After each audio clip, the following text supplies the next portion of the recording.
আসসালামু আলাইকুম ভিউয়ার্স, আমি সুমাইয়া হাসান। আপনাদের সবাইকে স্বাগত জানাচ্ছি নতুন আরেকটি দিনের আরেকটি ব্লগ দেখার জন্য। আশা করছি যে যেখান থেকে আমার আজকের ভিডিওটি দেখছেন সবাই আল্লাহর রহমতে ভালো আছেন, সুস্থ আছেন। আমরাও আলহামদুলিল্লাহ আল্লাহর রহমতে বেশ ভালো আছি। আজকের ভিডিওটা আমি সকালে নাস্তা করার পর থেকে শুরু করেছি। তো এখানে শুরুতেই দেখতে পাচ্ছেন ঘরে থাকা গাছগুলো নিয়ে এসেছি ক্লিন করার জন্য। এই মুহূর্তে আমাদের ঘরে সেরকম কোনো গাছ রাখা হয় না, টুকটাক কিছু গাছ আছে, তো যেগুলো আছে সেগুলো একটু ক্লিন করে নিচ্ছি। গাছগুলোকে ভালো করে গোসল করিয়ে দিব, সেই সাথে পানিটাও পরিবর্তন করে দিব। ঘরের ভেতরে গাছ রাখলে পিকু সবগুলো গাছের পাতা একদম খেয়ে ফেলে। শুধুমাত্র ঘরের গাছের পাতা খায় এমনটা না, বেলকনিতেও আমার অনেক গাছের পাতা ও খেয়ে ফেলে। সেই সাথে নতুন করে কোনো গাছ লাগালে ওই গাছগুলো তুলে নিয়ে চলে আসে। তো এটা আসলে খুবই বিরক্তিকর একটা কাজ। পিকু যেহেতু একটা অবুঝ প্রাণী, ও আসলে বুঝে না, তাই ওকে মারধর করে বা বকা দিলেও কোনো লাভ হয় না, ও এই কাজগুলো করতেই থাকে। যার কারণে ওর ভয়ে আর ঘরে সেরকম গাছ রাখতে পারি না। যেই গাছই রাখি না কেন ও পাতা খেয়ে নষ্ট করে দেয়। তো এখানে আমি ক্লে দিয়ে যেই বোতলটা ডেকোরেশন করেছিলাম, এইটা নিয়ে একটু আপনাদের সঙ্গে কথা বলি। অনেকেই জিজ্ঞেস করেছিলেন যে এটা ক্লিন করা যায় কি না। তো এই যে আমি আপনাদেরকে ক্লিন করে দেখাচ্ছি। এটা কিন্তু আমি ভালো করে ভিম বার দিয়ে এটা ধুয়ে নিচ্ছি। সেরকম কোনো প্রবলেমই হচ্ছে না। এটা হালকা হাতে ধুয়ে নিলে কিন্তু খুব সুন্দরভাবে পরিষ্কার হয়ে যায়। তবে অনেক বেশি ঘষা মাজা না করাই ভালো। তবে বোতলের মুখের যে অংশটা দেখতে পাচ্ছেন, ওই ক্লের ভেতরে কিন্তু অনেকটা ময়লা জমে গেছে। এটা আসলে আমি ক্লিন করতে অনেক বেশি দেরি করে ফেলেছিলাম। যদি শুরুতেই ক্লিন করে রাখতাম তাহলে কিন্তু এই ময়লাটা বসতো না। তো আপনারা যদি ক্লে দিয়ে কোনো ডেকোরেশন করেন সেক্ষেত্রে চেষ্টা করবেন হালকা একটু ধুলাবালি পড়লে ওটাকে ভালো করে ক্লিন করে ফেলতে। তাহলে আর এভাবে দাগ বসে যাবে না, আলতো হাতে আপনারা ক্লিন করে নিতে পারবেন। যারা ভিডিওতে ক্লিক করেছেন তাদেরকে রিকোয়েস্ট করব প্লিজ ভিডিওতে একটা লাইক দিয়ে ভিডিওটি দেখা শুরু করবেন। যারা আজকে প্রথমবার আমার ভিডিওটি দেখবেন তারা ভিডিওটি দেখার পর যদি ভালো লেগে যায় বা পরবর্তীতে আমার ভিডিওগুলো দেখতে চান তাহলে চ্যানেলটিকে সাবস্ক্রাইব করে আমার সঙ্গে থেকে যেতে পারেন। যারা অলরেডি আমার চ্যানেলটি সাবস্ক্রাইব করে প্রতিনিয়ত আমাকে সাপোর্ট করে যাচ্ছেন তাদের সবাইকে জানাচ্ছি অসংখ্য ধন্যবাদ। আজকের ভিডিওতে আমি কিছু ক্লিনিংয়ের কাজ করব, সেই সাথে খুব সুন্দর কিউট কিউট কিছু ডিআইওয়াই আপনাদের সঙ্গে শেয়ার করব। কিছুদিনের মধ্যেই ইনশাআল্লাহ বেলকনি ডেকোরেশনের ভিডিওটা আমি আপনাদের সঙ্গে শেয়ার করব। তো বেলকনি ডেকোরেশনের জন্য আমার কিছু ডিআইওয়াই দরকার, যেগুলো একদিনে করা সম্ভব না। এই কারণে আমি প্রতিদিন একটু একটু করে করছি। তো যখন যেটা করছি সেটা আপনাদের সঙ্গে আমি শেয়ার করছি। তো সব কিছু একসাথে করে বেলকনিটা ডেকোরেশন করব। তো এখানে এই গাছের পানিটা শেষ হয়ে গিয়েছিল, পানি দিয়ে নিচ্ছি। তো এটাতে পানি দিতে এসে দেখলাম পাত্রটাও বেশ ময়লা, এই কারণে ওইটা ক্লিন করে নিয়েছি। আর আমাদের বাসার রাউটারটা দেখেন রাখার কোনো জায়গাই নেই। যেখানে রাখি না কেন পিকু তার কেটে ফেলে, এই কারণে এরকম উপরে ঝুলিয়ে দিয়েছি। এর আগে তো নেটের তার কেটে একদম নেটই বিচ্ছিন্ন করে দিয়েছিল, তো পরবর্তীতে লোক এনে এটাকে আবার ঠিক করেছি। ওর ভয়ে আসলে তার বা চার্জার এই জিনিসগুলো লুকিয়ে রাখতে হয়, যেটাই পায় না কেন সেটাই একদম কামড়ে টুকরো টুকরো করে ফেলে। তো এই বিষয়গুলো পিকুকে নিয়ে আসলে আমরা অনেক বেশি বিপদের মধ্যে আছি, ওর ভয়ে কোনো কিছুই ঠিকঠাকভাবে রাখা যায় না। তো যাই হোক, এখানে ঘরের কিছু ক্লিনিংয়ের কাজ ছিল সেগুলো আমি সেরে নিয়েছি। আর এখন হচ্ছে সেই ডিআইওয়াই করতে বসেছি। তো ডিআইওয়াই করার আগে আপনাদের সঙ্গে খুব সুন্দর একটা জিনিস শেয়ার করি। এই যে আমরা রং মেশানোর যেই দানিটা, এটাতে যখন রং ইউজ করি তখন কিন্তু অনেকে এটা ঘষে মেজে ক্লিন করে ফেলেন। তো অনেক বেশি ঘষে মেজেই কিন্তু রঙগুলো তুলতে হয়।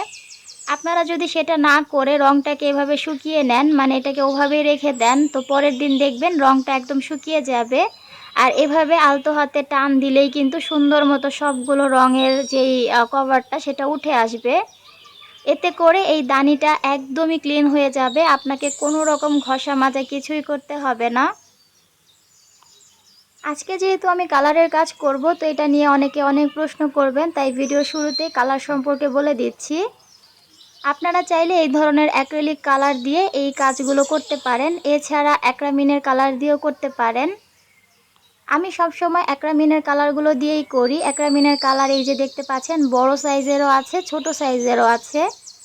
ছোটটার প্রাইস হচ্ছে 40 টাকা আর বড়টার প্রাইস হচ্ছে 100 টাকা। তো আপনাদের যেমনটা সুবিধা সেরকমটাই কিন্তু নিয়ে নিতে পারেন। গত ভিডিওতে এই কিউট জার দুইটা আপনাদেরকে দেখিয়েছিলাম, আমি রোদে দিয়ে শুকিয়ে নিয়েছি, তো সেটাই আজকে ডেকোরেশন করব।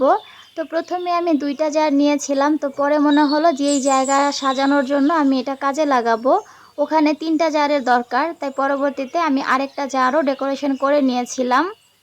তো 3টা জারেরই ফাইনাল লুক দেখাবো ইনশাল্লাহ, ভিডিও জুড়ে থাকলে আপনারা দেখতে পাবেন। তো এখানে আমি সাদার সঙ্গে হালকা একটু আকাশি কালার মিশিয়ে হালকা আকাশি করে নিয়েছি, আর এটাকে এখন এই জারে এভাবে দিয়ে দিচ্ছি।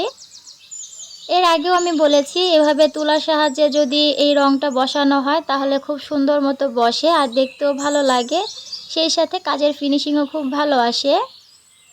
এই কালারটা ভিডিওতে একদমই সাদা মনে হচ্ছে, তবে বাস্তবে কিন্তু এটা খুব সুন্দর একটা কালার এসেছে, একদমই হালকা স্কাই কালার, দেখতে ভীষণ ভালো লাগে।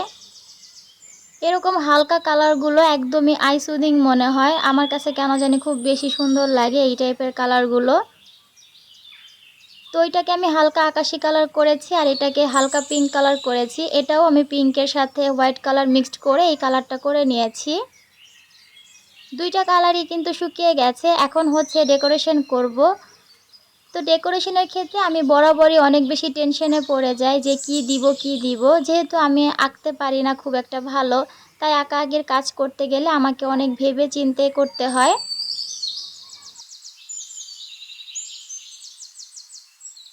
তো পরে মনে হলো বেশি ঢং না করে এটাকে একদম সিম্পলভাবেই রাখি, তো এই জন্য আমি একটা কটন বার নিয়ে নিয়েছি আর সেটার সাহায্যে দেখতে পাচ্ছেন ডট ডট দিয়ে একটু ফুলের মতো করে নিচ্ছি। আহামরি কোনো ডিজাইন করছি না, এটা আমার মনে হয় একদম ছোট বাচ্চাকে যদি দেয়া হয় সেও সুন্দর মতো করে নিতে পারবে। ডিজাইনটা খুব সিম্পল হলেও করার পর আমার বেশ ভালো লেগেছে, তো ফাইনাল লুকটা দেখলে আপনাদের কাছেও ভালো লাগবে। পুরোটাকে আমি এরকম কালার করে নিয়েছি। তো এটা হচ্ছে মধুর একটা জার ছিল, ছোট যেই ডাবরের মধুগুলো থাকে সেই জারটা। আর এখন যেটা আমি কালার করছি এটা হচ্ছে পমিটের যেই জারগুলো থাকে কাচের, সেটা। দুইটাই কিন্তু আমার সুন্দর মতো ডেকোরেশন করা হয়ে গেছে, এখন এটাকে আরেকটু সাজুগুজু করিয়ে নিব। তার জন্য দেখতে পাচ্ছেন এখানে আমি ক্লে নিয়ে নিয়েছি আর এটার যে গলার অংশটা এই জায়গাতে ক্লেটা বসিয়ে দিচ্ছি। এই জারগুলো কিন্তু এই অবস্থাতেও যদি গাছ রাখা হয় দেখতে অনেক বেশি ভালো লাগবে, তবে আমার কাছে মনে হলো জিনিসটাকে আর একটু আনকমন করার জন্য একটু ক্লে এখানে দিয়ে দেই। তো ক্লের সাহায্যে আমি মুখের অংশটাকেও একটু ডেকোরেশন করে নিচ্ছি, যেহেতু মুখের অংশটা একদমই খালি খালি লাগছিল এই কারণে এরকম করে ডিজাইন করে দিচ্ছি। আপনারা চাইলে এই অংশটাকে বাদ দিতে পারেন। আমাদের সবার বাসাতেই কিন্তু এরকম ছোট ছোট কাচের জারগুলো আসে মধু খাওয়ার পরে বা পমিট ইউজ করার পরে, সেই জারগুলো সচরাচর আমরা ফেলেই দিই। তো ফেলে না দিয়ে সেটাকেও কিন্তু খুব সুন্দর মতো কাজে লাগাতে পারেন, এভাবে ডেকোরেশন করে যদি গাছ রাখেন দেখতে এত বেশি কিউট লাগবে, এটা ঘরের ভেতর রাখলে খুব ভালো লাগবে। তো মুখের অংশটা দেখতে পাচ্ছেন আমি কিভাবে ডেকোরেশন করে নিয়েছি, আসলে মাথায় যখন যেটা আসে সেটাই করে ফেলি। তো করার পরে মনে হলো বেশ কিউট লাগছে, আর এগুলো যেহেতু সাইজে অনেকটাই ছোট এ কারণে আরও বেশি ভালো লাগছিল, কারণ ছোট ছোট জিনিসগুলো না দেখতে অনেক বেশি কিউট লাগে। তো ওইটাতে আমি লম্বা করে ক্লেটা দিয়েছিলাম, এই কারণে এই জারটাতে ভাবলাম একটু গোল গোল করে দিই, মানে দুইটা যদি একই রকম ডিজাইনের হয় তাহলে তো এক হয়ে যাবে, এই কারণে এটাকে একটু চেঞ্জ করেছি। তো অফ ক্যামেরাতে ওইটাও আমি সাজিয়ে নিয়েছি, আর এই যে পরবর্তীতে 3 নাম্বার জারটা আমি ক্লিন করে নিয়ে এসেছি। আসলে বাসায় দুইটা মধুর জার ছিল, একটা পরিষ্কারই ছিল আর একটা একটু ময়লা ছিল। তো ময়লাটা আমি গতকালকেই ক্লিন করে নিয়েছি, আর এখন যেটা দেখছেন এটা একদমই পরিষ্কার ছিল, এই কারণে এটাকে আর বেশি ঘষা মাজা করতে হয়নি। তো এটার বেস কালারটা আমি পার্পেল রেখেছি আর তার উপর দেখতে পাচ্ছেন কিছু ডালপালা এঁকে নিচ্ছি। আপনারা যারা আর্টের কাজ খুব ভালো পারেন তারা খুব সুন্দর করে এটাতে ফুল পাতা যা ইচ্ছা তাই এঁকে নিতে পারেন। আমি যেহেতু আহামরি আর্ট করতে পারি না, এ কারণে যেটা পারি সেটাই করে নিয়েছি। 3টা জারই কিন্তু আমার হয়ে গেছে। এখন আপনাদের সঙ্গে একটা টিপস শেয়ার করি। আমাদের অনেকের কাছে বার্নিশ থাকে না। আমরা আসলে বার্নিশ ব্যবহারের ক্ষেত্রে অনেকেই টেনশনে পড়ে যাই যে কি ব্যবহার করব। তো এই কারণে আজকে আপনাদেরকে দেখিয়ে দিচ্ছি। এরকম ফেভিকলের যে আঠাগুলো থাকে সেটা যদি আপনারা গায়ে এভাবে দিয়ে দেন সেটাও কিন্তু বার্নিশের কাজ করবে। তো আমার কাছে ফেভিকলের ওয়াটার কালার যে আঠাটা ছিল ওইটা দিয়েই আমি বার্নিশটা করে নিয়েছি। এটা দ্রুত শুকিয়ে যায়, সেই ক্ষেত্রে একটা চকচকে ভাব আসে, মানে বার্নিশের কাজটা মোটামুটি হয়ে যায়। যদিও একদম রিয়েল বার্নিশটা দিলে যেই ফিনিশিংটা আসবে বা যে টেকসইটা হবে এটাতে সেরকমটা হয় না, তারপরও মোটামুটি কাজ চলে যায়।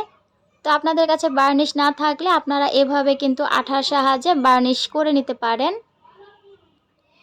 তো এখন আমি এটাতে একটু গাছ দিয়ে আপনাদেরকে দেখাচ্ছি যে জিনিসটা দেখতে কেমন হয়। এখানে আমি প্লাস্টিকের কিছু গাছ রেখে দেখাচ্ছি, তবে এটার ভেতরে আমি রিয়েল গাছ রাখবো, মানে মানি প্ল্যান্টের ডাল রাখবো। তো এখন যেহেতু আমি বেলকনি ডেকোরেশন করছি না, এই কারণে এখন আর এটাতে গাছ দিচ্ছি না, তাই প্লাস্টিকের গাছ রেখে আপনাদেরকে দেখাচ্ছি।